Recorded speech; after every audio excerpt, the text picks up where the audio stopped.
எதுக்குங்க கடையிலலாம் போயிட்டு பீஸா சாப்பிட்டுட்டு வீட்லேயே டக்குன்னு எப்படி செய்யலான்னு பார்க்கலாம். 15 மினிட்ஸ் ஊற வச்சு மூங் தால் எடுத்திருக்கேன். மிக்சியில் போட்டு இந்த கன்சிஸ்டன்சியில் எடுத்துக்கோங்க.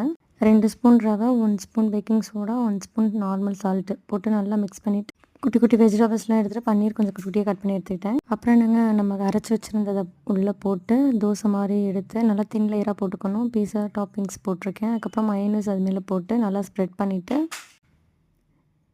ஃபஸ்ட்டு வெங்காயம், அப்புறம் தக்காளி, கேப்சிகம், கார்ன் வேக வச்ச கார்னு, அதுக்கப்புறம் பன்னீர் போட்டுட்டு சீஸ் வச்சுருந்தேன். அந்த சீஸை கேரட் சீவுறதில் அப்படியே சீவி மேலால் தூவிட்டேன். ஒரு சிம்லேயே 5 to 10 மினிட்ஸ் வச்சு மூடி வச்சு எடுத்திங்கன்னா ஹோம்மேட் பீஸா ரெடி. செஞ்சு பார்த்துட்டு சொல்லுங்கங்க எப்படி இருந்ததுன்னு. ஒன் டைம் ஆர்டர் பண்ணாலே 500 ஊட்டி வந்துடுதுங்க பீஸா சாப்பிட. வீட்டிலே ஹெல்த்தியாக செஞ்சு கிட்ஸுக்கும் கொடுங்க, நீங்களும் சாப்பிடுங்க. திரும்ப திரும்ப செய்ய சொல்லுவாங்கங்க. சப்ஸ்கிரைப் பண்ணிடுங்க. Bye friends.